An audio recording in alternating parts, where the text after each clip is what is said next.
ஒரு இனிமையான மாலை வேளையில் ஒரு மகிழ்ச்சியான எழுச்சியான ஒரு நிகழ்ச்சியில் கலந்து கொள்கிற ஒரு அற்புதமான சிறப்பினை கொடுத்த அத்துணை ரோட்டரி உள்ளங்களுக்கும் என்னுடைய நெஞ்சார்ந்த நன்றிகளை முதல்ல தெரிவிச்சுக்கிறேன். கிட்டத்தட்ட ஒரு 4 வருடங்களுக்கு முன்னால என்னுடைய அன்பான நண்பர் முத்துசாமி அவருடைய அழைப்பின் பேர்ல இதற்கு அருகாமையில் இருக்கக்கூடிய ஒரு பிரம்மாண்டமான அரங்கம், பேர் ஞாபகத்தில் இல்லை. ஸோ அந்த இடத்துக்கு இதே மாதிரி ஒரு நல்ல நிகழ்வுக்கு நான் வந்திருந்தேன். அது எனக்கு ஒரு பெரிய மறக்க முடியாத நிகழ்ச்சி. ஏன்னா நம்ம நிறைய நிகழ்ச்சிகளுக்கு போகிறோம், கல்லூரி நிகழ்ச்சிகளுக்கு பேச போகிறோம், இந்த மாதிரி நிறைய இடங்களுக்கு பேச போகும்போது ஒரு சில இடங்கள் நம்ம மனசுல ரொம்ப பசுமையை பதிஞ்சிடும். அந்த மாதிரி போன முறை 4 வருடம் ஆனா கூட இப்ப கூட ஸ்கிரீன் இருக்கும்போது சில பேர் சார்லாம் பார்த்துட்டு சொன்னாரு, அந்த 4 இயர்ஸ்க்கு முன்னால பேசின ஸ்பீச் இப்பயும் கேட்குது சார் அப்படின்னு சொல்லி. ஸோ சில இடங்கள்ல நம்ம மேடை மேல இருக்கிறவங்களும் மேடைக்கு எதிரில் இருக்கிறவங்களும் ஒன்னா கனெக்ட் ஆகிடும். ஸோ அப்படிப்பட்ட ஒரு அருமையான ஸ்டேஜ் இது. கிட்டத்தட்ட காலையில நான் முடிச்சுட்டு இதே மாதிரி ஒரு 5 மணி இருக்கும், அப்பதான் நான் பேச ஆரம்பிக்கிறேன். அப்ப நானே ரொம்ப ஆச்சரியப்பட்டேன், நிக்கிறதுக்கு இடம் இல்லை, அவ்வளவு கூட்டம், ஃபுல் பேக் கிரவுடு, இதை விட பெரிய ஹால் அது. அப்ப ரொம்ப சந்தோஷமா, பரவாயில்ல நம்ம பேச்ச கேட்கறதுக்காக இவ்வளவு ஆர்வமா வந்திருக்காங்க அப்படின்னு ரொம்ப சந்தோஷப்பட்டேன். அப்புறம் நிகழ்ச்சி நிரல் பார்க்கும்போது தான் தெரிஞ்சது, 6:30 மணிக்கு ஆண்ட்ரியாவோட டான்ஸ் இருக்கு. ஆமாவா இல்லையா சார்? அந்த நிகழ்ச்சியில நல்ல வேலை நம்மளை 5:30 மணிக்கு போட்டாங்க. ஸோ நமக்காக வந்ததா ஆண்ட்ரியாவுக்கு வந்ததாங்கிறத நாங்கள் யாருக்கும் அதை பற்றி தெரிஞ்சுக்கல. ஆனால் எனக்கு தெரியும் என்னன்னு. ஸோ அதெல்லாம் நினச்சிட்டேன் நான் சரி இந்த வருஷம் ஆண்ட்ரியா நம்ம மிஸ் பண்ணிட்டோம், நீங்கள் மிஸ் பண்ணுறீங்களோ இல்லையோ நான் மிஸ் பண்ணிட்டேன். ஸோ அரங்கத்துக்கு வெளியில் இருக்கிற க்ரௌடாகவே உள்ளே வந்தால் இன்னொரு அரங்கமே நம்ம செட் பண்ண வேண்டியிருக்கும். அவ்வளோ ஒரு மிகப்பெரிய குழுவினராக இந்த விழாவில் கலந்து கொண்டிருக்கிற அத்தனை மேடையில் அமர்ந்திருக்கிற ஏற்கனவே பேசிய அத்தனை ஆளுமைகளுக்கும் மற்றும் எதிரே அமர்ந்திருக்கக்கூடிய பெரியோர்கள், ஒவ்வொருத்தருடைய பேர் சொன்னால் அதுவே பெரிய பட்டியலாக நீளும். உங்களுக்கு அடுத்தடுத்த நிகழ்ச்சிகள்லாம் இருக்கு. எல்லாருக்கும் என்னுடைய அன்பு நண்பர் முத்துசாமி போன்ற நல்ல உள்ளங்களுக்கும், அப்புறம் நிகழ்ச்சியை தொகுத்து வழங்கியிருக்கிற என்னுடைய நண்பர் பிரத்து மற்றும் ஆஃப்ரின் என்கிற இவங்களுக்கும் சரி, எல்லாருக்கும் என்னுடைய அன்பான வணக்கங்கள். இன்னைக்கு காலையில் ஒரு 11:30 மணிக்கு நான் ஃப்ளைட் ஏறினேன். இந்த கவிதையோட தான் என்னுடைய உரையை ஸ்டார்ட் பண்ணோம் அப்படின்னு நினைச்சேன். ஏன்னா ஒவ்வொரு மேடையிலும் நிறைய பேச்சாளர்கள் பேசுறதை நீங்க கேட்டிருப்பீங்க. ஸோ அப்ப நம்ம ஏதாவது ஒன்று புதுசா செஞ்சா தானே நம்ம ஏதாவது ஒன்று பேசணுங்கிறது இருக்கும். இல்லைன்னா வழக்கமா வாட்ஸ்அப்ல வந்த தகவல்கள், நம்ம எங்கேயோ படிச்ச விஷயங்கள், யாரோ பேசின விஷயங்கள், இதையெல்லாம் தொகுத்து ஒரு மிக்சியில போட்டு அரைச்சு அதை அந்தந்த ஸ்டேஜில் கொண்டு போய் டெலிவரி பண்றது அப்படிங்கிறது ஒரு ஸ்டேஜ் பர்ஃபார்மருடைய சிறந்த பணியா இருக்க முடியாது. வந்திருக்கவங்க எவ்வளவு பேர், கேட்கறவங்க எவ்வளவு பேருங்கிறது முக்கியம் இல்லை, இருக்கிறவங்களுக்கு ரொம்ப சிறப்பா பண்ணணும் அப்படிங்கறத முக்கியம். ஸோ அந்த விதத்துல நான் ஃபிளைட் ஏறினோடனே ஏதாவது ஒரு கவிதையை இன்னைக்கு ஒன்று ஸ்டார்ட் பண்ணுவோம். ஏன்னா எந்த பேச்சாளர் பேசினாலும் யாரோ எழுதின கவிதையை மேற்கோள் காட்டி பேசுவாங்க. ஆனா கவிஞர்கள் பேசும்போது யாரோ தேவையில்லை, அவங்களே கிரியேட் பண்ணி பேசக்கூடிய ஒரு வாய்ப்பு கவிஞர்களுக்கு மட்டும் கிடைக்கும். ஸோ அப்படி விமானம் ஆரம்பிச்ச உடனே சக்கரம் சுழங்குது, ஏர்பிளைன் மோட்ல ஃபோன் போட்டு அப்படியே ஃபோன்ல எழுத ஆரம்பிச்சேன். இது வெறும் விமான கவிதை மட்டும் இல்ல, ஒரு லைஃபோட ரிலேட் பண்ணிக்கிற ஒரு நெருக்கமான ஒரு கவிதை. இங்க இருக்கிறவங்களுக்கு நான் ஒரே ஒரு வேண்டுகோள் மட்டும் வைக்கிறேன். நான் கொஞ்ச நேரம் தான் பேசுவேன், பட் அந்த கொஞ்ச நேரம் நம்ம ரொம்ப அந்யோன்யமாக இருந்தால் மட்டும்தான் நான் பேச வந்த விஷயமும் உங்களுக்கு சேரும்.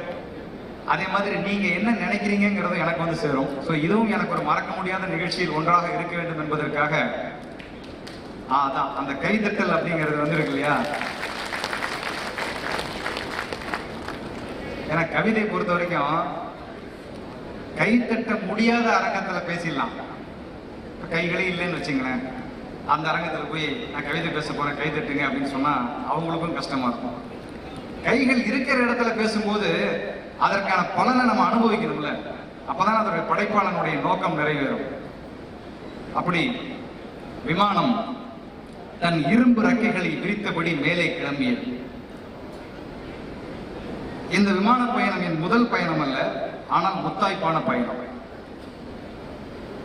மேலே ஏறும் வரை டாஸ்மாகில் இருந்து வீடு திரும்புவன் போல தள்ளாடையுடைய விமானம் மேலே வந்தது. இதெல்லாம் கிளாப்பிங் பாயிண்ட்.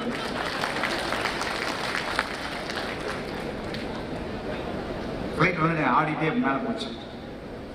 வாழ்க்கை இப்படித்தான், மேலே வரும் வரைக்கும் போராட்டம், மேலே வந்துவிட்டால் நிதானம். ஜன்னல் வழியாக உலகம் பார்த்தேன். அடடா, உலகம் உருண்டை என்றார்களே, உலகம் சதுரமாக தெரிந்தது. பிளைட்ல இருந்து பார்க்கணும். வாழ்க்கை இப்படித்தான், அது எப்படி இருக்கிறதோ அப்படி தெரியாது, நாம் எப்படி பார்க்கிறோமோ அப்படித்தான் தெரியும். அப்ப ஒடிந்து விழுவது போல் ஒல்லியான சில ஏர் ஹோஸ்டஸ் தேவதைகள், அதை யாரோ ரசிக்கிறாங்க. நல்ல உள்ளத்துக்கு நம்ம நன்றி சொல்றேன். நான் மட்டும் தான் இப்படி பார்த்தோம்னு நினைச்சேன். ஒடிந்து விழுவது போல் ஒல்லியான சில ஏர் ஹோஸ்டஸ் தேவதைகள் ஏசி காற்றோடு ஓசி புன்னகையை வீசிவிட்டு போனார்கள். பதிலுக்கு நான் சிரிக்கவில்லை. காரணம் என்ன தெரியுமா? தண்ணீர் கேட்டேன், தரவில்லை. அடிக்கடி எனக்கு இந்த யோசனை வரும், விமானத்தில் ஏன் பெண் சிப்பந்திகளையே இறுக்கமான உடையோடு இரக்கமில்லாமல் உழவுகிறார்கள் என்று.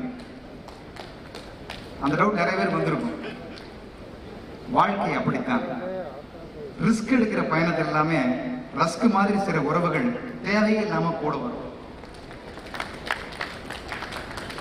கொஞ்ச தூர பயணத்திற்கு பிறகு தொடர்ந்து மேகத்தினுடைய ஆட்டம். விமானம் கடகடத்தது. உண்மையிலே நடந்துச்சு. ரெக்கைகள் பலமாக விடவிடத்தது. உள்ளே அச்சம். நான் பதட்டமானேன். அருகே ஒரு சிறுமி, ரொம்ப சின்ன பொண்ணு, 12 வயசு. அவள் செல்போனில் கேம்ஸ் விளையாடி ஆனந்தமாய் பயணித்துக் கொண்டிருந்தாள். அந்த விமானத்தின் ஆட்டத்தை பார்த்து அவள் பயந்து. மேகக்கூட்டம் அதிகமாக ஆட்டமும் அதிகமானது. மேலே இருப்பவர்களை சுற்றி கூட்டம் அதிகமானாலே ஆட்டமும் அதிகமாகும் தானே. பதட்டம் கூட கூட மேலே இருந்து கீழே பார்த்தேன். கீழே யாருமே தெரியவில்லை. பிளைட் மேல இருந்து ஜன்னல் வழியா கீழே பார்த்தேன். யாருமே தெரியவில்லை. ஆனால் யாரோ ஒரு சிறுவன் இந்த நேரம் இந்த விமானத்தை அன்னார்ந்த ஆச்சரியமாய் பார்த்து கொண்டிருக்கிறான். ஆஹா, எவ்வளவு ஆனந்தமா பறக்கிறாங்க என்று கூட யோசிக்கிறான். வாழ்க்கை இப்படித்தான், மேலே இருந்து பார்ப்பவனுக்கு கீழே இருப்பவன் கஷ்டம் தெரியாது. கீழே இருந்து மேலே இருப்பவனை பார்ப்பவனுக்கு மேலே இருப்பவனின் பதட்டம் தெரியாது. ஓவர் ஆட்டம் போட்ட விமானம் ஒரு வழியாய் லேண்ட் ஆகல. ஓவர் ஆட்டம் போட்டாலே ஒரு நாள் லேண்ட் ஆகிதான் ஆகும். தரையை தொட்ட விமானம் புது கல்யாண புருஷன் மாதிரி உரசிக்கொண்டே நடந்தது தரை. பதட்டம் நீங்கி பக்கத்தில் புன்னகையோடு இருந்த சிறுமியிடம் கேட்டேன், விமானம் ஆடும்போது வீட்டுக்கு பத்திரமாய் போவோமா என்று உனக்கு பயமாகவே இல்லையா என்று கேட்டேன். அவள் சொன்னாள்,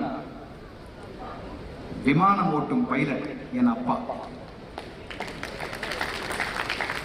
என் அப்பாவுக்கு என்னை பத்திரமாக வீடு சேர்க்க தெரியாதா என்று கேட்டார்.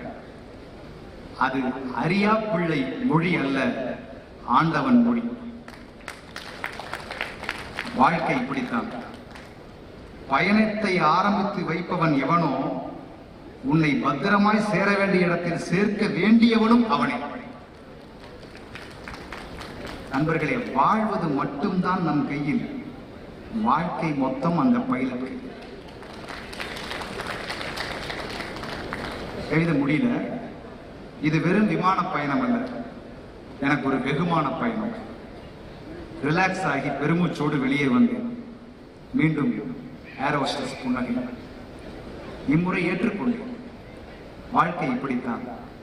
அழகான புன்னகைகளை அலட்சியப்படுத்தவே கூடாது. இப்படி ஒரு அருமையான பயண அனுபவத்தோட உங்களை சந்திக்கணும்னு நினைச்சேன். நான் நினைச்சது போலவே இந்த அரங்கத்தில் நிரம்பி இருக்கிறவர்கள் நிறைய பேர், அதுவும் முக்கியஸ்தர்கள் நிறைய பேர் கோட்டு போட்டு வந்திருக்கிறீங்க. வந்தோடனே தான் எனக்கு ஒரு சின்ன ஃபீல் ஆச்சு. அடா போன வாட்டி கோட்டு போட்டு வந்தேன், இந்த வாட்டி கோட்டை மிஸ் பண்ணிட்டேனே அப்படின்னு. நானும் கோட்டு போட்டு வந்திருக்கலாம். சார்லாம் கோட்டில் அவ்வளோ அழகாக இருக்கிறாரு, நம்ம ஸ்கூல் எம்டி சார். ஏன்னா உங்களை பொறுத்த வரைக்கும் நீங்கள் நிறைய கோட்டு வாங்கலாம். இந்த மாதிரி நிறைய விழாக்களுக்கு வரீங்க, ஒவ்வொரு வாட்டியும் கலர் கலராக கோட்டு போடுறீங்க, சந்தோஷம். நான்லாம் கல்யாணத்து அன்னைக்கு வாங்கின ரிசப்ஷன் கோட்டு நான் அதுக்கப்புறம் போடவே இல்லை, ரிப்பீட்டே இல்லாமல் ரிசப்ஷன் கோட்டு. எங்களுக்குலாம் அப்படி தான் கோட்டு போடுறதுக்கான சந்தர்ப்பம் கிடையாது. ஆனால் என்னன்னா உங்களுக்கு எனக்கு ஒரு தொடர்பு இருக்கு.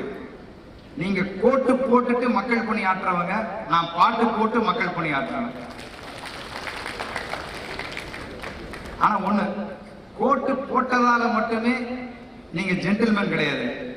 கேரக்டராவே நீங்க எல்லாரும் ஜென்டில்மேன் தான். நீங்க போட்டவங்க போட்டு போடாதவங்க எல்லாருமே ரோட்டரிக்குள்ள வந்தாலே ஜென்டில்மேன் தான். அப்படிதான் இருந்தாலும் இங்க வர முடியும். பொதுவா சமூகத்துல மனுஷன் எல்லாமே ஜென்டில்மேன் கிடையாது நண்பர்களே. மனித நேயம் இருக்கிறவங்க மட்டும்தான் இங்க ஜென்டில்மேன். ஒரு தொடர்ந்து நிகழ்ச்சிகள் நடக்கிற இடத்துல ஒரு பேச்ச ஆரம்பிக்கணும் அப்படின்னா அது எப்படின்னா உங்களுக்கு பிடிச்ச மாதிரி இருக்கணும், எனக்கும் பிடிச்ச மாதிரி இருக்கணும். உங்களுக்கு மட்டுமே பிடிச்ச மாதிரி இருந்தது அப்படின்னா அது ஒரு நல்ல பேச்சா இருக்காது. ஆனா நான் பேசுறது மட்டுமே உங்களுக்கு பிடிக்கணும்னா அதுவும் நல்ல பேச்சா இருக்காது.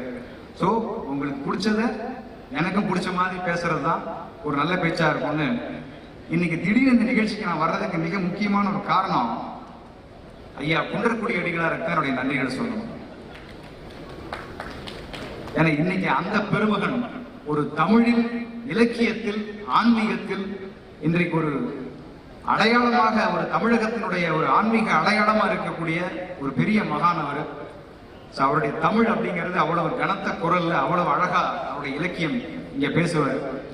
அப்படிப்பட்டவர் இன்னைக்கு அவருடைய ஒரு சின்ன பரபரப்பான சூழ்நிலை, சென்னைக்கு அவர் செல்ல வேண்டியது இருந்துச்சு. அப்படிப்பட்ட சூழ்நிலையில இங்க நான் வர்றதுக்கான வாய்ப்பை எனக்கு அமைச்சு கொடுத்துருந்தீங்க. அப்பதான் திடீர்னு முத்துசாமி சார் கால் பண்ணாரு. அடிகளார் குன்றக்குடி அடிகளார் பேச வேண்டிய ஒரு இடத்துல இன்னைக்கு எனக்கு ஒரு வாய்ப்பு கிடைச்சிருக்கு அப்படின்னா நான் இதை ஒரு சாதாரண விஷயமா பார்க்கல. உங்களுக்கு இன்னொரு சீஃப் கெஸ்ட் அப்படிங்கிற மாதிரி கூட நீங்க நினைக்கலாம்.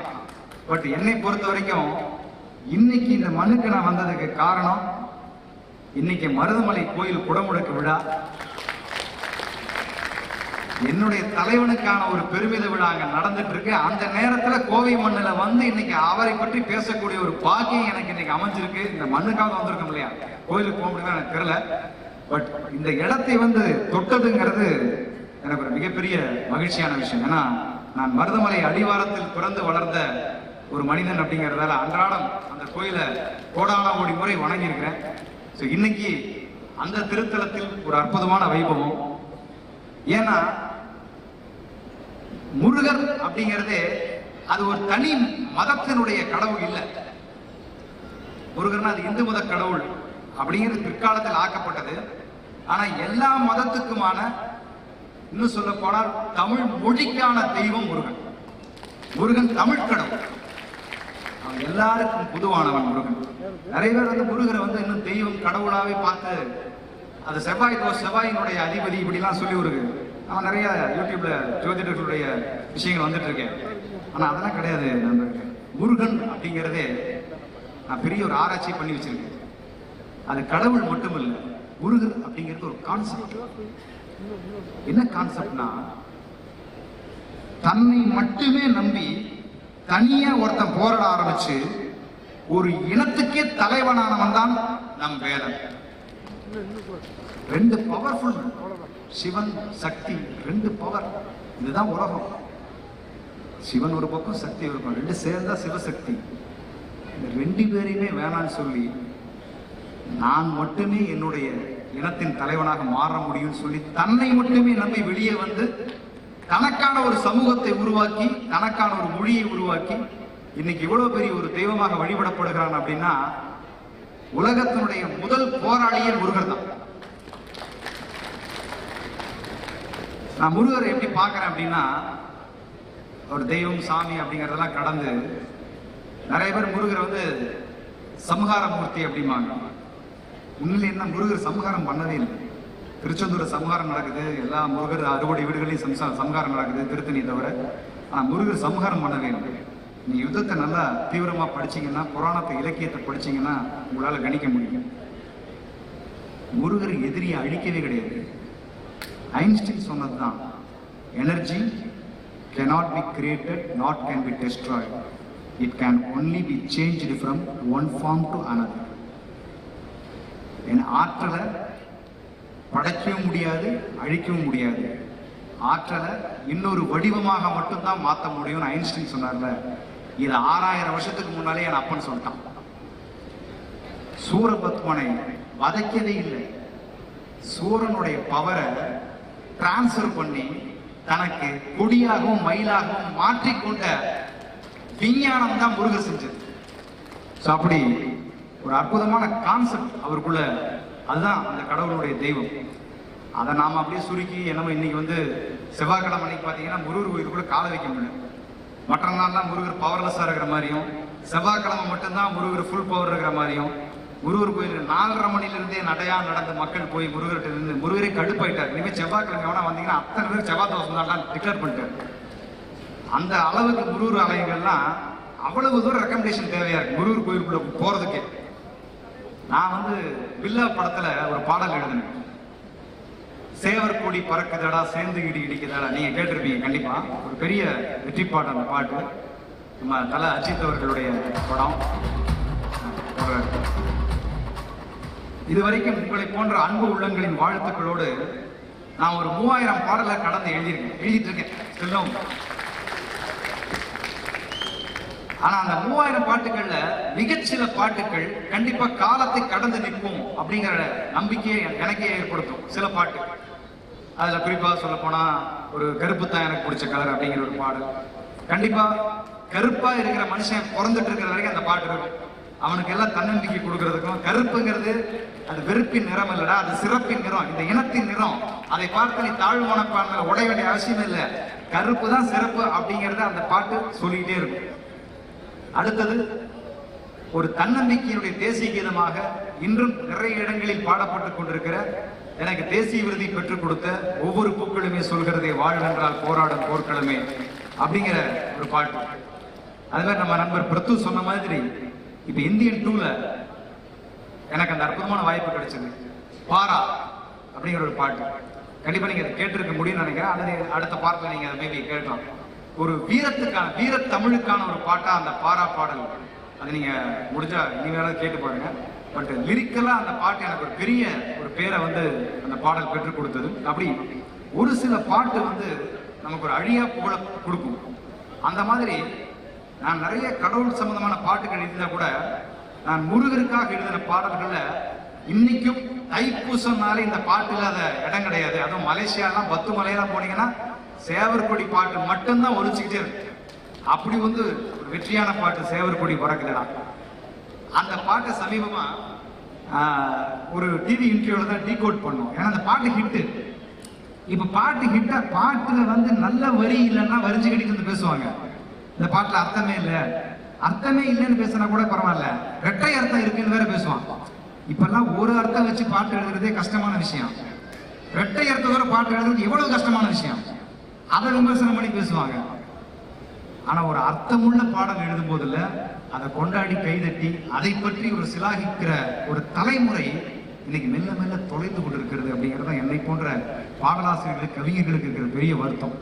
நான் சேவற்கொடி பாட்டோட அப்படிதான் நினைப்பேன். ஏன்னா அந்த பாடல் ஏதோ பக்தி பாட்டு, அது ஒரு ஆன்மீக பாட்டு அப்படின்னு நினைப்பாங்க. ஆனா ஆன்மீகத்துக்குள்ள பகுத்தறிவு பேசிய முதல் பாட்டு சேவற்கொடி பறக்குதடா தான். உங்களுக்கு ஆச்சரியமா இருக்கலாம், அது என்ன பகுத்தறிவு இருக்கு அப்படின்னா, நான் முருகருடைய வரலாற்றை 4 வரியில் திருமுருகாற்றுப்படையின் வரலாற்றை அதுக்குள்ள எழுத முடிஞ்சது. காட்டுக்குள்ள நடமாடி நாட்டுக்குள்ள முடிசூடி வீட்டுக்குள்ள வந்த எங்க வேலையா உன்னை பாட்டுக்குள்ள ஒன்ன வச்சு பாடட்டா என்ற வரி குருவருடைய திருமுருகாற்று படைய அந்த சாராம்சத்தை அப்படி எடுத்துட்டு வரும். தமிழனுக்கு முப்பாட்ட முருகன் தான், அந்த முப்பாட்டம் எங்களுக்கு தலைவன் தான். நான் எங்கேயுமே தெய்வம் கடவுள் சாமின்னு கொண்டு வரவே இல்லை. முருகர் என்னுடைய முப்பாட்டன், அந்த முப்பாட்டம் தான் எங்க இனத்துக்கான தலைவன். ஆதி தமிழன் ஆண்டவனானான், மீதி தமிழன் அடிமைகளானான். தமிழில் பேசும் தமிழ் குல விளக்கு வேற்று மொழியில் அர்ச்சனை எதுக்கு? இந்த தமிழ் அர்ச்சனைங்கிற ஸ்கீம் சிஸ்டத்தையும் முதல் முறையாக அந்த பாட்டுக்குள்ள தான் கொண்டு வந்தோம். ஸோ இப்படி அந்த பாட்டுக்குள்ள டீகோட் பண்ண வேண்டிய விஷயங்கள் அப்படின்னு பார்த்தா நிறைய அழகழகான விஷயங்கள் இருக்கும். அதெல்லாம் தாண்டி இன்னைக்கு அப்படிப்பட்ட ஒரு அற்புதமான நாள்ல, அந்த ஒரு மகிமை மிகுந்த ஒரு திருநாளில் இந்த மண்ணுக்கு வந்து இந்த மண் சார்ந்த மக்களையும் உங்களையும் சந்திச்சதுல எனக்கு ரொம்ப ரொம்ப சந்தோஷம். இங்க அரங்கம் நிரம்பி இருக்கிற அத்தனை பேரையும் நான் வந்து ஒரு வெற்றியாளர்களாக பார்க்கிறேன், அல்லது ஒரு வெற்றியை விரும்புபவர்களாக பார்க்கிறேன், வெற்றியை தேடுபவர்களாக பார்க்கிறேன். எல்லாருமே வெற்றியோடு சம்பந்தப்பட்டவர்கள். வெளியில பார்த்தேன் நிறைய ஸ்டால்ஸ், நிறைய ஏகப்பட்ட ஒவ்வொருத்தரும் ஒவ்வொரு விதமா. சின்னதாக ஒரு கடைக்குள்ள போனேன், அந்த அது என்ன சார் ஜிஞ்சர் லெமன் போட்டு ஒரு மருந்து ஒன்று செஞ்சு நாட்டு மருந்து வித்துட்டு இருந்தாங்க. ஸோ இப்படி நம்முடைய மண் சார்ந்த தொழிலை விருத்தி பண்ற ஒரு ஏராளமான அந்த ஷாப்பிங்ஸ் வெளியில இருந்தது, கடைகள் வெளியே இருந்தது. பார்க்கும்போது ரொம்ப ஆச்சரியமாகவும் வியப்பா இருந்துச்சு. ஏன்னா வெற்றி என்பது நம்ம வாழ்க்கையில எவ்வளவு முக்கியமானது அப்படிங்கிறத இதற்கு முன்னால எனக்கு பேசிய இந்த ஆங்கிலத்தில் ஒரு அற்புதமான உரையாற்றினார் சார், பேர் எனக்கு சட்டம் ஞாபகத்தில் இல்லை. ஆனா அவருடைய பேச்சுல அவருக்கு வெளிப்படுத்திய அந்த பாயிண்ட்ஸ் இருக்குல்ல, அது ஒவ்வொன்றும் அவ்வளவு வலிமையானதா, அதே சமயத்துல எல்லாரும் பின்பற்றக்கூடிய வகையில ரொம்ப எளிமையானது, ரொம்ப அற்புதமா இருந்துச்சு. ஸோ இங்க நிறைய யங்ஸ்டர்ஸ் நிறைய பேர் உட்கார்ந்துருக்கீங்க. ஸோ எல்லாருக்குமே வெற்றி அப்படிங்கிறத நோக்கி தான் நம்முடைய தேடல், வெற்றி என்பது நோக்கி தான் நம்முடைய பயணம், அல்லது வெற்றியை தக்க வைத்துக் கொள்வதற்கான போராட்டம் இதுதான் இருக்கும். அதுவும் குறிப்பா நான் கவனிச்சு பார்க்கிறேன், மொத்தமா இந்த அரங்கத்துல கண்டிப்பா யூத் அப்படிங்கிறவங்க தாண்டி 40-45 இருக்கிறவங்க நிறைய பேர் இருக்கீங்க. ஸோ இதுதான் மிக மிக மிக முக்கியமான வயதாக நான் பார்க்கிறேன். ஒரு மனிதனுடைய வாழ்க்கையில நாம அடுத்த கட்ட டேர்ன் பண்ண வேண்டிய ஏஜ் வந்து இந்த 40-45 தான். இதுல நண்பர்களே, இந்த 40-45ல என்ன ஒரு சின்ன ஒரு பிரச்சனை இருக்குன்னா, இதுல 3 விஷயம் இதயத்துல சேரும். நம்ம ரொம்ப கவனமா இருக்கணும். இது ஒரு ரிஸ்கான ஒரு வயசு இந்த 40-45. ஒண்ணு ப்ரெஷர் வரும், ப்ரெஷர் சேரும் இதயத்துல. நம்ம அடுத்த கட்டத்துக்கு ஓடணும், அடுத்த கட்டத்துல ஜெயிக்கணும், இன்னும் அடுத்த லெவலுக்கு போகணும். 20 வயசா இருக்கும்போது நம்ம மனுஷ வாழ்க்கை இப்படிதான். 40 வயசுல நல்லா இருக்கணும்னு ஓட ஆரம்பிக்கும். 40 வயசு ஆகும்போது 60 வயசுல நம்ம நல்லா இருக்கணும்னு ஓட ஆரம்பிக்கும். இப்படி நம்ம சிந்து சமவெளி நாகரிகத்திலிருந்து வைகைக்கரை நாகரிகம் வரைக்கும் நாளைக்கு நல்லா இருக்கணும், நாளைக்கு நல்லா இருக்கணும் தான் இன்னைக்கு நம்ம ஓடிட்டே இருப்போம். ஸோ அப்படி இந்த மைய வயது 40-45 இல்ல, இது ஒரு ரிஸ்கான வயது. இதயத்துல 3 விஷயம் சேரும். ஒன்னு ப்ரெஷர், ரெண்டாவது கொலஸ்ட்ரால், மூணாவது இரண்டாவதாக ஒரு காதல். இந்த 3யுமே நம்ம தள்ளி வச்சாரு. அவர் சிரிக்கும் போதே எனக்கு தெரியுது கரெக்ட் ஃபேக்ட் அப்படின்னு சொல்லி சொல்றாரு. ஸோ இந்த 3ஐயும் அவாய்ட் பண்ணி இந்த 40-45 இல்ல, நம்ம அடுத்த தலைமுறையை தூக்கி நிப்பாட்டுறதுக்கான போராட்டத்தை நம்ம வாழ்க்கையில எல்லாருமே ஒவ்வொருத்தரும் உள்ளுக்குள்ள நம்ம ஏற்படுத்த ஆரம்பிப்போம். ஸோ அப்ப வெற்றி அப்படிங்கிறது இப்போ எனக்கும் ரொம்ப முக்கியமானதான். இப்போ நான் அகத்தியா அப்படி சொல்லி ஒரு திரைப்படம் டைரக்ஷன் பண்ணேன், பிப்ரவரி ரிலீஸ் ஆச்சு. இப்போ அடுத்த ஒரு திரைப்படம், இப்போ அதனுடைய வெற்றியை நோக்கிய ஓட்டம். ஸோ வெற்றி அப்படிங்கிறது ஒரு முறை பெற்று அது போத மாட்டேங்குது. அடுத்தடுத்து அது அகத்தியா ரிலீஸ் ஆயிடுச்சு சார், அடுத்தது என்ன? அதுதான் நம்ம கேள்வி. இந்த பாட்டு ஹிட் ஆயிடுச்சு, ஓகே, உங்களுக்கு மதகதராஜா வந்தது, அந்த பாட்டு ஹிட். அடுத்த பாட்டு என்ன? வெற்றி நீங்க எத்தனை தடவை பெற்றாலும் அடுத்த வெற்றி என்ன அப்படிங்கிறத பத்தி தான் உலகம் உங்கள்கிட்ட கேள்வியை கேட்டுட்டே இருக்கும். இது என்னுடைய துறையில நான் சொல்றது, அதனால உங்களுடைய ஒவ்வொரு துறையிலையும் ஒரு சாதனை சாதிச்சிட்டோம் அப்படிங்கிறதால நம்ம அமைதியாக உட்கார்ந்துட முடியாது. அடுத்தவனுடைய ஓட்டம் என்ன அப்படிங்கிறதா உங்களை சுற்றி இருக்கிற சமூகம், குடும்பம், உறவு, நண்பர்கள் எல்லாமே உன்னை பற்றி அப்படித்தான் விசாரிச்சுட்டு இருக்கும். ஸோ வெற்றி அப்படிங்கிறது என்ன, அந்த வெற்றி முதல்ல எப்படி கிடைக்குது அப்படிங்கறது இன்னைக்கு இங்க இருக்கிற அந்த இளம் தலைமுறைக்கு சொல்லணும்னு ஒரு சின்ன ஒரு ஆசை. வெற்றி அப்படிங்கிறது முதல்ல அது என்னங்கிறது அடுத்தது பார்ப்போம். வெற்றியை முதல்ல எப்படி அடையணும் அப்படிங்கிறது நான் புரிஞ்சுக்கிட்ட விதத்துல என்னன்னா, நிறைய பேர் முயற்சி பண்ணா வெற்றி கிடைக்கும், ரொம்ப உழைச்சா வெற்றி கிடைக்கும், உழைப்பில் உயர்வு. இன்னைக்கெல்லாம் உலகத்துல உழைக்காதவனே கிடையாது. அதை விட இன்னொன்று சூப்பரானு சொல்லுவாங்க, காலையில் பிரம்ம முகூர்த்தத்திலிருந்து உழைச்சா அவன் வந்து ஒவ்வொன்று கோடீஸ்வரன் ஆயிடுவான். அது யார் கிளப்பிவிட்ட ஒரு பொருளையும் தெரியவே இல்லை. ஏன்னா அத்தனை ஜெயில் கைதி பிரம்ம முகூர்த்தத்தை தான் முடிக்கிறான். பேப்பர் போடுறவங்க, கார், இதெல்லாம் வந்து குறைவான தொழிலாக சொல்லலை. கார் போடுற அண்ணாச்சி, இந்த காலையில் பிடிச்சிட்டு பால் பாக்கெட் நம்ம வீட்டுக்கு போடுறாங்க இவங்க. நான் சென்னைக்கு வந்ததுலேருந்து அவர் பால் பாக்கெட் தான் போட்டிருக்காரு. 4:30 மணி பிரம்ம முகூர்த்தத்துலேருந்து உழைச்சிட்டு இருக்காரு. ஆனால் அவர் இன்னும் அடுத்து ஒரு பால் கடை கூட இன்னும் வைக்கல. அப்போ பிரம்ம முகூர்த்தத்தை இருந்துச்சு உழைச்சா பெரிய ஆயிடலாம் அப்படிங்கிறது கிடையாது. ஸோ அப்போ என்ன பண்ணலாம் பெரிய ஆளாக, என்ன பண்ண வெற்றி அடையலாம், அந்த வெற்றி இவ்வளோ பெரிய வெற்றி ஆகிறதுக்கு என்ன காரணம்னு நானும் பல புத்தகங்கள், வாழ்க்கை, பெரிய பெரிய வெற்றியாளர்களை சந்தித்து பேசும்போது கேட்க கேட்க இந்த முயற்சியை மூச்சானால் வெற்றியை நிச்சயம், லட்சியம், இதெல்லாம் மேடைக்கு பேசுறதுக்கு இதெல்லாம் ரொம்ப சுவாரஸ்யமாக இருக்கும். உழைப்பு இதெல்லாம் கடந்து வேற ஒன்று இருக்கு. அந்த வேற ஒரு ஃபார்முலாவை வெற்றி அடைஞ்சவன் வெளியில் சொல்றது. அப்போ அந்த என்ன ஃபார்முலா அப்படின்னு ரொம்ப யோசிச்சு பார்த்தோம்னா, நான் கண்டுபிடித்த அந்த ஃபார்முலா என்னன்னா ஃபோக்கஸ் அண்ட் கான்சன்ட்ரேஷன். முயற்சி, உழைப்பு எல்லாத்தையும் தாண்டி ஃபோக்கஸ் அண்ட் கான்சன்ட்ரேஷன். கைதட்டியா 10 பேருக்கு என்னுடைய மனப்பூர்வமான நன்றி. இது கேட்கறதுக்கு உங்களுக்கு சாதாரணமாக இருக்கலாம், ஆனால் இதை கண்டுபிடிக்கிறதுக்கு எனக்கு 25 வருஷம் ஆச்சு. எப்படா ஒருத்தன் வெற்றி அடைஞ்சிக்கிட்டே இருக்கிறான், ஒருத்தன் மட்டுமே உயர்ந்துகிட்டே இருக்கிறான், தோக்கிறவன் தோத்துக்கிட்டே இருக்கிறான், வளர நினைக்கிறவன் வளராமலே இருக்கிறான், ஆனால் ஒருத்தன் வளர்ந்துக்கிட்டே போறான் நம்ம சமூகத்தில். எப்படி அப்படின்னா வேற ஒன்றும் கிடையாது. அவனுடைய ஃபோக்கஸும் அவனுடைய கான்சன்ட்ரேஷனும் அது ஒன்று மேலே மட்டும்தான் இருக்கும். அப்படி எதன் மீது நீ ஃபோக்கஸ் பண்ணுறியோ அது வளரும், எதை கான்சன்ட்ரேட் பண்ணுறியோ அது ஜெயிக்கும். இந்த ரெண்டு மட்டும்தான் நான் என் வாழ்க்கையில் பல பேர் வாழ்க்கையின் மூலமாக கற்றுக்கொண்டிருக்கிற ஒரு பாடம். அப்படின்னு ஃபோக்கஸ் கான்சன்ட்ரேஷனுக்கு என்ன ஒரு பெரிய பவர். இதை நான் 25 வருஷமாக ரிசர்ச் பண்ணி கற்றுக்கிட்ட ஒரு விஷயத்த நம்ம 3ஆம் கிளாஸ் 4ஆம் கிளாஸ் படிக்கும்போது நம்ம வீட்டு மாடியில் இருக்கிற ஒரு பாட்டியோ, நம்ம ஆயாவோ, நம்ம உறவினர்கள் இருக்கிற வயதான பெரியவர்களோ, ஆசிரியரோ ரொம்ப எளிதாக ஒரு கதையாக சொல்லி கொடுத்துட்டு போயிட்டாங்க. ஆனால் அந்த குழந்தைங்களுக்கு சொன்ன கதைக்குள்ள இவ்வளோ பெரிய கான்செப்ட் இருக்குன்னு யாருக்குமே தெரியல. அந்த கதை என்ன கதை? முயலும் ஒரு ஆமையும் ஓட்டப்பந்தயத்துக்கு வந்துச்சு. அப்போ முயல் வந்து ரொம்ப ஸ்பீடாக ஓடிச்சு, ஆமையால் ஸ்பீடாக ஓட முடியல. ஸோ மெதுவாக போச்சு. கொஞ்சம் தூரம் போய் அந்த முயல் தூங்கிடுச்சு.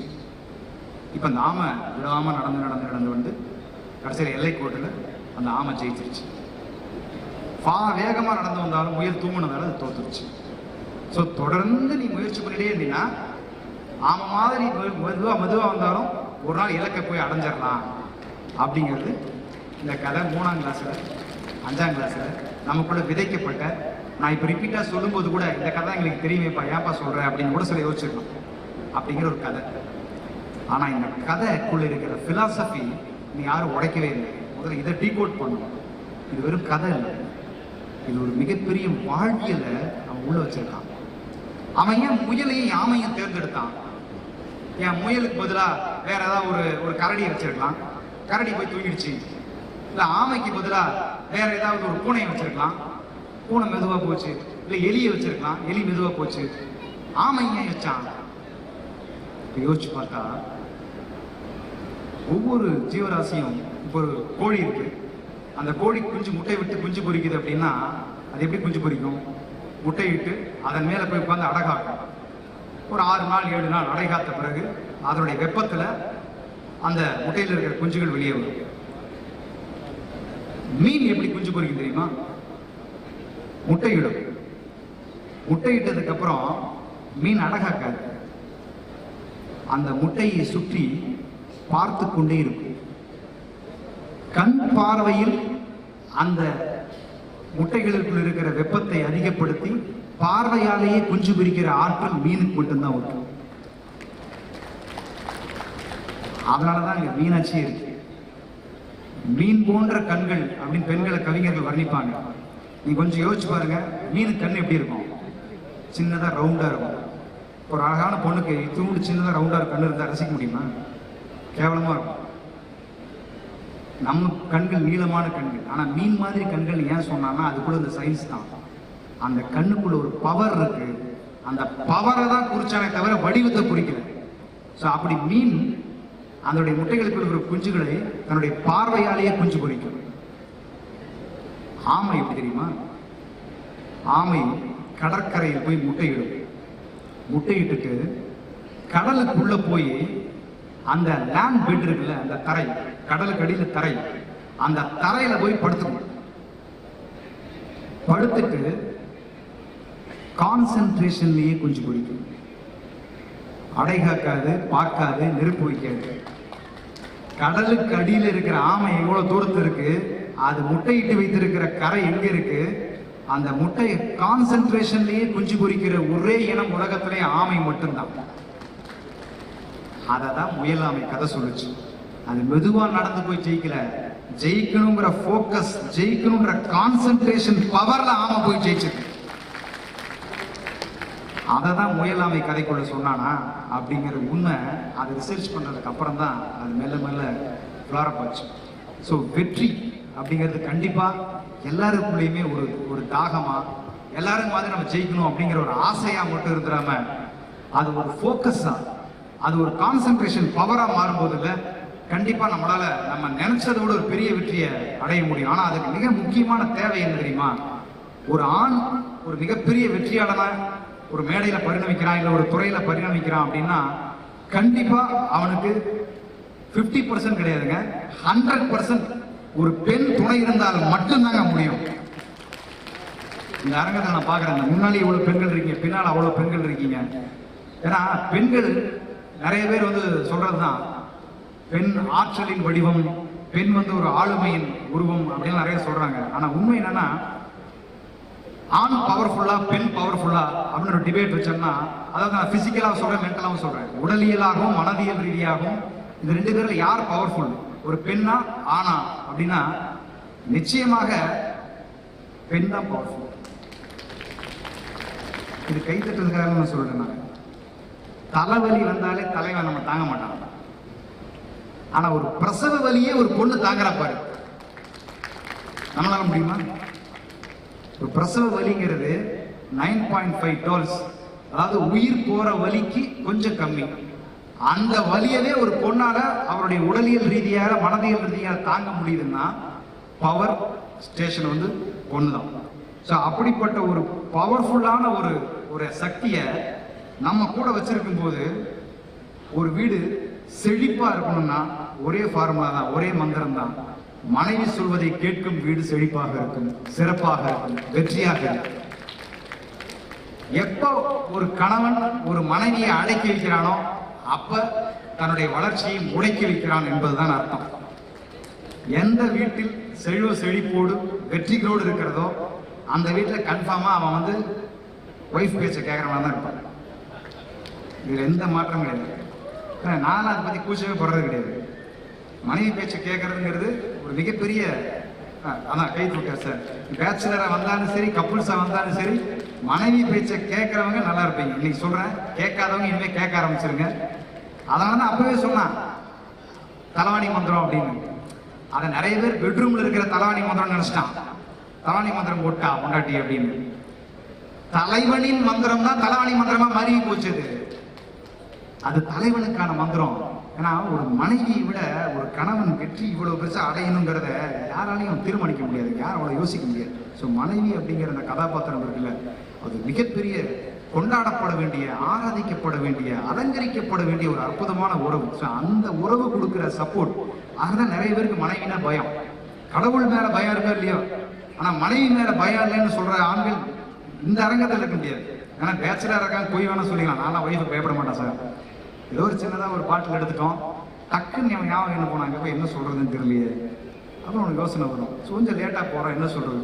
ஸோ மனைவி மேலே ஏன் பயம் வருது அப்படின்னா அதுக்கு ரீசன் இருக்கு.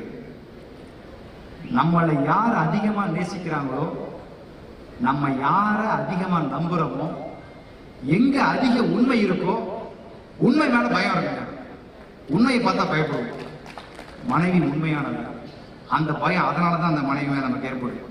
ஸோ அப்படிப்பட்ட அந்த பெண் சமூகம் யார், அந்த பெண் சமூகத்தை தனக்கு சாதகமாக பயன்படுத்திக்கிறவரான ஒரு ஆண், அந்த ஆண் ஒரு இணையற்ற வெற்றியாளனாக, என்றைக்குமே வெற்றியாளனாக உயர்ந்துதான் இருப்பான்.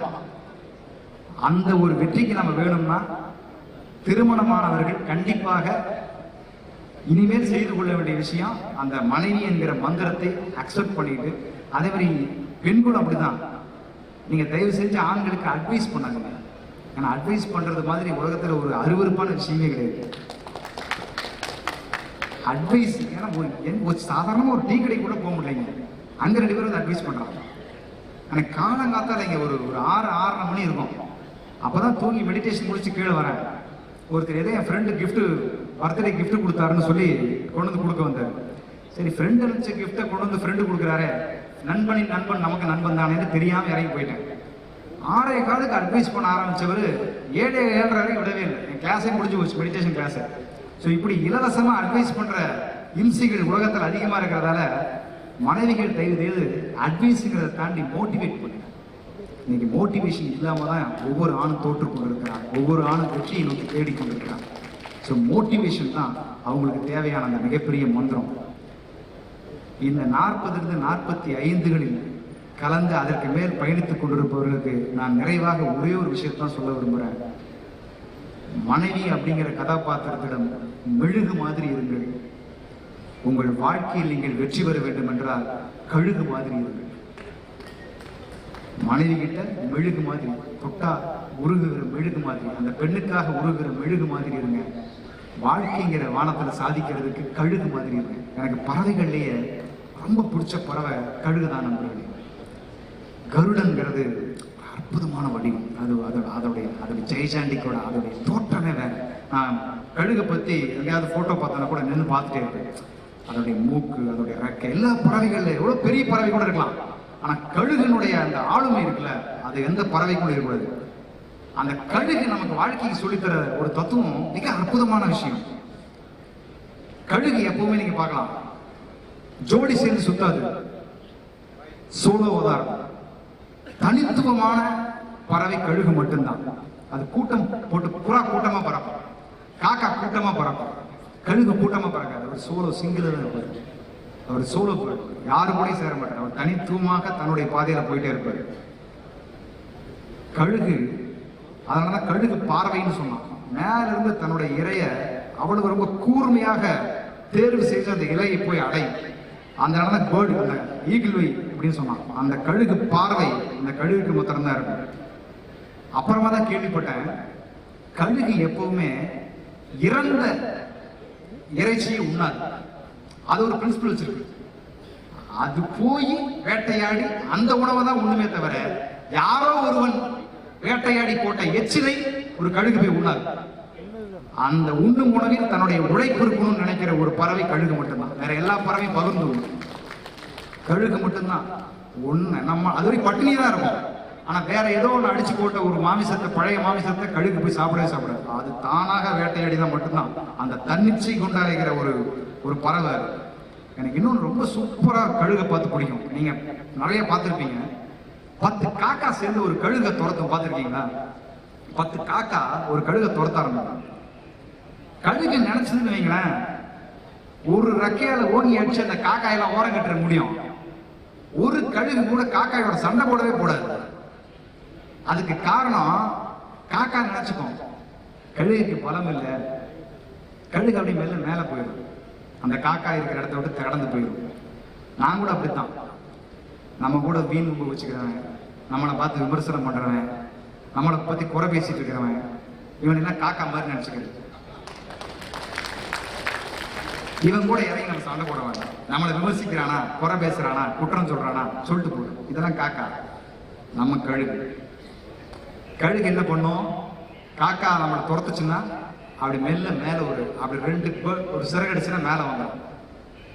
கழுகு என்ன சொல்லி தருது, உன் ரேஞ்சுக்கு நான் கீழே வர மாட்டேன், என் ரேஞ்சுக்கு நீ மேல வர முடியும், என் உயரம் இதுதான், நான் உன்னை இப்படிதான் பார்ப்பேன், நீ என்னை இப்படிதான் பார்க்கணும், இப்ப வா பார்க்கலாம். அதான் கழுகோட பிரின்சிபல். ஸோ விமர்சிக்கிறவன், குறை சொல்றவன், இவனுக்கெல்லாம் பதில் சொல்ற அவசியம் இல்லை. அவனோட மேல உயர்ந்து கட்டிட்டாலே போதும், அவன் நம்மளை அண்ணாந்து பார்த்துக்கிட்டே இருப்பான். எல்லா பறவையும் இடி இடிச்சா, மின்னல் இடிச்சதுன்னா, மழை வந்துச்சுன்னா ஓடி கூடி எங்கள் தேடி போய் பதுங்கும். கழுகு பதுங்காது, அந்த மேகத்துக்கு மேல போகும். என்னை தாக்க வருகிற தாக்குதலை தாண்டி அதை தாண்டி இடுக்கனுக்கு இடுக்கன் படைப்பது. அதான் வள்ளுவன் சொன்னான். அந்த ஃபார்முலாவை பயன்படுத்துற ஒரு பறவை கழுகு மட்டும்தான். எல்லா பறவையும் பஞ்சு இந்த மாதிரி மென்மையான நூல் இதை வச்சுதான் கூடு கட்டும். கழுகு மட்டும்தான் முள்ளு வச்சு கூடு கட்டும். என்னுடைய வாழ்க்கையை சொபஸ்டிகேட்டடா கம்ஃபர்ட் ஜோன்ல கழுகு தன்னை வச்சுக்காது. இதுதான் இளைஞர்கள் சொல்ல விரும்புறேன். கம்ஃபர்ட் ஜோன்ல உன்னை வச்சுக்காது. ஒரு பறவை சொல்லித் தருற பாடம் உன்னை கம்ஃபர்ட் ஜோன்ல வச்சுக்காது. முட்களால் நிரம்பி இருக்கச்சே உன்னுடைய வாழ்க்கையை. முட்களால் உன்னுடைய வாழ்க்கையை சுற்றி சுற்றி நிரம்பி இருக்கும் போதுதான் உனக்கு பெயின்ங்கிறது மறக்கும். பெயின்ங்கிறத மறக்கிற உள்ள மட்டும்தான் கெயின்கிற இலக்கை அடையும். ஸோ முட்களை பார்த்து ஒரு இளைய சமூகம் பயப்படவே கூடாது. இன்னைக்கு இருக்கிற இளைய சமூகம் அப்படிதான். அப்படியே மெல்ல மெல்ல மெல்ல சின்ன வலிகளை கூட தாங்க முடியல. பறவை முள்ள விரிச்சு படுக்குது. ஸோ அதுதான் கழுகினுடைய தனித்துவமான விஷயம். அதெல்லாம் தாண்டி ஒரு சூப்பருங்க. அது ஒரு ஆறாம் அதெல்லாம் படிக்கும் போது வியந்து போனேன். கழுகோட காதல். கழுகு காதலிக்குமா? இப்ப பறவை எப்படி காதலிக்குது? அன்றில் பறவை காதலிக்கும். ஒரு பறவை இறந்துச்சுன்னா ஒரு பறவை செத்துரும். இலக்கியம் சொல்லுது. கழுகு எப்படி காதலிக்கும்? கழுகு காதலிக்கும். அது கழுகோட காதல் மனித காதல உயர்ந்தமான. இது மனிதன் வந்து கொள்ள சொல்றாங்க கொண்டால அதை விட உயரமா புனிதமானது வந்து கழுகு காதல் தான். கழுகுக்கு ஒரு பெண் கழுகு பிடிச்சிருச்சுன்னு வைங்களேன், ப்ரொபோஸ் பண்ணும். காஃபி டேபிள்ல போய் ப்ரொபோஸ் பண்ணும். அது அதோட இடத்துல ப்ரொபோஸ் பண்ணும். இப்ப பெண் கழுகு அந்த ஆண் கழுகை ஓகே பண்ணணும்னா ஒரு டாஸ்க் வைக்கும், ஒரு போட்டி. என்ன அப்படின்னா, இந்த ஆண் கழுகை கூட்டிட்டு அது ஒரு ஹைட்டுக்கு போகும். பெண் கழுகோட வாயில ஒரு கூழாங்கல் இருக்கும்.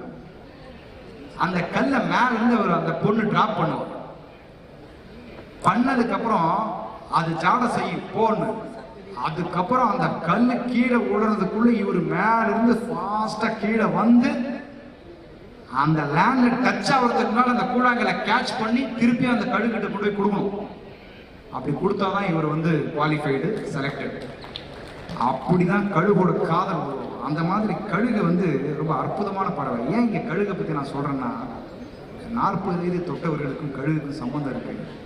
கழுகும் அதே மாதிரி 40 வயதுல மூப்பை டயர்டாகி முதுமை அடைஞ்சு எதெல்லாம் அதுக்கு பலமா இருந்ததோ அதனுடைய மூக்கு, அதனுடைய ரெக்கை, இது எல்லாமே அதுக்கு பலவீனமாயிடும். மூக்கு இப்படி வளர்ந்ததால அதால உணவை கொத்தி சாப்பிட முடியாது. ரெக்கைகள் பெருத்ததால அவ்வளவு ஹைட்ல பறக்க முடியாது. அதனால என்ன பண்ணும், ஏதாவது தனிமையான இடத்துக்கு போய் இருந்து செத்து போயிடும்.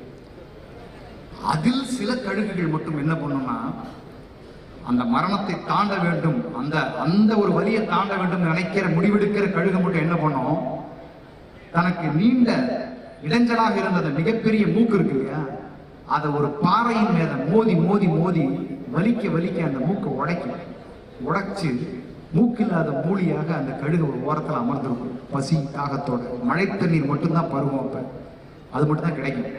ஸோ அதுக்கப்புறம் மெல்ல அதுக்கு புதிய மூக்கு, கூர்மையான மூக்கு முளைக்கும். அந்த கூர்மையான மூக்கு முளைச்ச உடனே தனக்கு இருந்த பாரமான பருத்த ரெக்கைகள் ஒவ்வொன்றாக பீத்து பீத்து பீத்து பீத்து எரியும். இப்ப வெற்று உடல வெறுமனே எந்த விதமான ஒரு இறங்களும் இல்லாமல் அப்படியே உரித்த ஒரு வடிவத்துல அந்த கழுகு காத்திருக்கும். வெயில், மழை, புயல் எல்லாத்தையும் கடந்து கடந்து பசியோடு காத்திருக்கும் சில மாதங்கள்.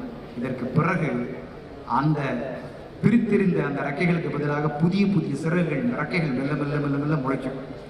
இதெல்லாம் முளைச்சது முழு வடிவம் பெற்ற பிறகு புதிய கூர்மையான மூக்கோடும் புதிதாக பிரசவமான அந்த இறகுகளோடும் அது மலை உச்சியில் நின்று மீண்டும் இந்த பூமியை அலங்கரிப்பதற்காக, ஆளுமை செய்வதற்காக தன்னுடைய ரெக்கைகளை அகண்டு விரித்துக் கொண்டு அந்த மலை உச்சியிலிருந்து குதிக்கும். அப்போது அதற்கு பெயர் கழுகு அல்ல, அதற்கு பெயர் ராஜாள். தன்னுடைய இறப்பையே அது தள்ளி துச்சமாக தூக்கி எறிந்துவிட்டு தன்னைத்தானே வருத்தி கொண்டு ஒரு கழுகு ராஜாளியாக வடிவம் எடுக்கிறது. அப்படின்னா வருகிற சோதனைகள், சின்ன சின்ன பிரச்சனைகள், சின்ன சின்ன சோகங்களை பார்த்து நம்ம மனித சமூகத்துல இவ்வளவு அறிவும் படைத்த ஒரு மனிதன் பின்வாங்குவது என்பது மனிதனாக பிறப்பதற்கான ஒரு அவமானம். அதை ஒரு கழுகாக நாம் மாறி ஒரு கழுகினுடைய அந்த குணத்தை ஏற்றுக்கொண்டு ஒரு ராஜாளியாக மாற வேண்டிய அந்த குணத்தை ஏற்றுக்கொண்டால் அதுதான் நான் மனிதனாக பிறந்ததற்கு நாம் பெற்ற வெகுமானம். அந்த வெகுமானத்தை இந்த 40 வயதுகளில் கடந்த அல்லது 45 வயதுகளில் இருக்கிற இந்த நண்பர்கள் அந்த மெழுகின் குணத்தையும் கழுகின் குணத்தையும் ஒன்றாக ஏற்றுக்கொண்டால் நாம் நினைக்கிற இலக்குகள் மாத்திரமல்ல, அதை தாண்டிய இலக்குகளையும் கொண்டு வந்து சேர்ப்பது நம்முடைய வேலை கிடையாது, அது இறைவனுடைய வேலை. அததான் பைபிள் சொல்லிடுச்சு. யுத்தத்திற்கு குதிரை தயாராக போதும், யுத்தத்திற்கு குதிரை தயாரானால் மட்டும் போதும், யுத்தத்துக்கு நீ தயாரான மட்டும் போதும், வேற நீ ஒண்ணுமே செய்ய வேணாம். கிரீடம் மேலிருந்து வரும் பைபிள். கிரீடத்தை இறைவன் கொண்டு அவனுக்கு சுமட்டிடுவான். அதனால அந்த போர்க்களத்தை நோக்கி, அந்த வெற்றிகரமான ஒரு களத்தை நோக்கி முன்னேறுவதற்கு இது மாதிரி சின்ன சின்ன தடைகள்லாம் உடைச்சு தூள் தூளை எரிஞ்சிட்டு, அது இந்த இடத்துல இந்த அரங்கம் நிரம்பி இருப்பவர்களுக்கு என்னன்னா, ஏற்கனவே நீங்க எல்லாருமே ஒரு சமூகவியலான போராட்டத்தை ஒவ்வொரு நாளும் சந்திச்சுட்டு தான் இருப்பீங்க. ஒவ்வொரு இடத்துலையும் உதவ போகும்போது ஒரு விதமான போராட்டம், உதவி கேட்க போகிற இடத்துல ஒரு விதமான உதாசீனம், இதுவும் நடக்குங்க. ஒரு இடத்துல கேட்க போறோம், அங்க எல்லாருமே கேட்ட உடனே எடுத்து கொடுக்க போறது இல்லை. அதே மாதிரி நாமளும் எவ்வளவு ஒரு வாழ்க்கையில போராடி போட்டு சம்பாதிச்சிருக்கோம். அத்தனை தொகையும் எடுத்து நாம அடுத்தவர்களுக்காக நன்மை செய்கிறதுக்காக கொடுக்கும்போது அதுல எவ்வளவு சிரமங்கள் இருக்கும். இப்படி அடுத்தவருக்காக வாழுகிற அந்த வாழ்க்கையை நீங்க வாழும்போது இல்ல, உண்மையிலேயே நண்பர்களே, மூன்று விதமான வாழ்க்கையை நம்ம வாழ்ந்துட்டோம்னா நம்ம வாழ்க்கை வாழ்ந்ததுக்கான ஒரு அர்த்தம். முதல்ல நாம் சேர்க்கிற காசில், நம்ம கிட்ட இருக்கிற காசுல இன்னொருத்தரின் வேர்வை இல்லாமல் பார்த்துக் கொள்ள வேண்டும். அடுத்தவன் வேர்வை நம்ம சம்பாதிச்சிருக்க காசுல இருக்கவே கூடாது. அப்படி இருந்தால் அது ஒட்டவே ஒட்டாது. அது நம்ம தலைமுறை காலி பண்ணிடும். இன்னைக்கு பணம் நம்மள்ட்ட இருக்கலாம், பணம் சேர்த்து வைத்தவன் தான் உலகின் வெற்றியாளன் கிடையவே கிடையாது. உலகின் மிகப்பெரிய பணம் எல்லாம் மூன்றாவது தலைமுறையில் அழிக்கப்பட்டிருக்கிறது. இதுதான் அலெக்சாண்டர் காலத்திலிருந்து வரலாறு. இது மாற்றவே முடியாது. பணம் மட்டும் என் தலைமுறையை காப்பாற்றும் என்று நினைப்பவன் மிகப்பெரிய முட்டாளாக மாறிவிடுவான். பணத்தை எப்படி காப்பாற்ற வேண்டும் என்று கற்றுக் கொடுப்பவன் வேண்டுமானால் வெற்றியாளனாக மாறுவான் அடுத்த தலைமுறைக்கு. நீங்கள் சேர்க்கிற காசில் இன்னொருவரின் வியர்வை இல்லாமல் பார்த்துக் கொள்வது ஒரு வெற்றியான வாழ்வு. நீ செய்கிற புன்னகையில் நம்ம ஒரு சிரிக்கிறோம், அந்த புன்னகையில் நம் அன்புக்குரியவர்களின் கண்ணீர் இல்லாமல் பார்த்துக் கொள்ள வேண்டும். நிறைய மீனிங் இருக்கு. டாஸ்மாக்குள்ள போய் நம்ம போய் சிரிக்கலாம், ஆனா அதற்காக ஒரு குடும்பம் அழுதுட்டு இருக்கு. அப்ப அந்த புன்னகை ஆபத்தான. நாம் செய்கிற புன்னகையில் நம் அன்புக்குரியவர்களுடைய கண்ணீர் இல்லாமல் நாம் பார்த்துக் கொள்ள வேண்டும். மூணாவது மிக முக்கியமானது, நாம் வாழ்கிற நாட்களில் பிறருக்காக சில நேரம் வாழ்வதற்காக நாம் இடம் கொடுக்க வேண்டும். நாம மட்டுமே நம்ம வாழ்க்கையை வாழ்ந்துட்டு கூடாது, பிறருக்காக வாழ வேண்டியதற்கும் சில நேரம் இடம் கொடுக்க வேண்டும். இதில் பெருமிதம் என்னவென்றால், இந்த அரங்கத்துல முதல் 2ஐ கடந்து 3வதில் நிரம்பி இருக்கிற அரங்கம் இந்த அரங்கம் தான். பிறருக்காக சேவை செய்வதில் நிறைய நேரம் கொடுப்பீர்கள். நாங்கெல்லாம் கொஞ்ச நேரம் தான் எங்களால் கொடுக்க முடியும். அடுத்தவங்களுக்கு நாங்கள் என்ன பெரிய சேவை செய்ய போறோம்? சில இடங்களை பாட்டு எழுதும், இந்த மாதிரி சில இடங்களில் பேச முடியும். முடிஞ்ச பொருளாதார உதவி, ஒரு கல்வி உதவி, ஒரு ரெக்கமெண்டேஷன், ஒரு காலேஜ் சீட்டு, இவ்வளவுதான் எங்களால் செய்ய முடிஞ்சிருக்கு. ஆனா இந்த குழு, இந்த கூட்டம், இந்த ஒரு சக்தி, இந்த ஆற்றல் மிகுந்த இந்த அரங்கத்தில் அமர்ந்திருப்பவர்கள் நினைச்சா ஒரு சமூகத்துக்குள்ள எனக்கு ரொம்ப ரொம்ப ரோட்டரியில மிகப்பெரிய பிடிச்ச சாதனையாக நான் கருதுவது, நீங்கள் கட்டிய மிகப்பெரிய பிரம்மாண்ட அரண்மனைகளையோ மாளிகைகளையோ மருத்துவமனைகளையோ எவ்வளவோ பண்ணிருக்கீங்க, நூலகங்கள் எல்லாம் பண்ணிருக்கீங்க. அதெல்லாம் தாண்டி சமீபத்தில் ரோட்டேரியனுடைய சாதனையாக நான் படித்த ஒரு செய்தி, ஒரு கவர்மெண்ட் பெண்கள் பள்ளியில் கழிப்பறை கட்டி கொடுத்த ஒரு சாதனை, மிகப்பெரிய சாதனையா நான் பார்க்கிறேன். அந்த வலியை உணர்ந்து அது செஞ்சிருக்காங்க பாருங்க. அந்த மாவட்டம் பேர் எனக்கு தெரியல, ஆனா நான் பேப்பர்ல செய்தியாக பார்த்தேன்.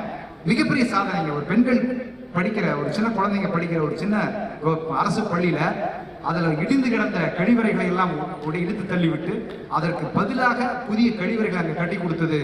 உண்மையிலேயே அந்த விஷயம் இறைவனுக்கு செய்கிற தொண்டை விட பெரிய தொண்டு, மிகப்பெரிய தொண்டு, சாதாரண தொண்டு. அப்படிப்பட்ட தொண்டு ஆற்றல் மிகுந்த இந்த சமூகத்திற்குள் இவ்வளவு நேரம் பங்களிப்பு செய்த இந்த நேரத்தை மிகவும் பொன்னான ஒரு நேரமாக கருதி, மீண்டும் ஒரு மிகச்சிறந்த சாதனை விழாவில், ஒரு சரித்திர விழாவில் அனைவரையும் சந்திப்பதில் பேரார்வம் கொண்டு அற்புதமான ஆதரவளித்த அத்தனை நல்ல உள்ளங்களுக்கும் நன்றி சொல்லி, எனக்கு இப்படி சிறந்த வாய்ப்பினை கொடுத்த ஆளுமைகளுக்கும் மற்றும் என்னுடைய அருமையான நண்பர் முத்துசாமி அவர்களுக்கும் என்னுடைய நெஞ்சார்ந்த நன்றிகளை சொல்லி இந்த அளவில் என்னுடைய உரையினை நிறைவு செய்து கொள்கிறேன். மீண்டும் ஒரு சிறந்த அரங்கத்தில் ஒரு சிறப்பான சொற்பொழிவுகளை சந்திக்கிறேன். அதுவரை நன்றி, நன்றி, வணக்கம்.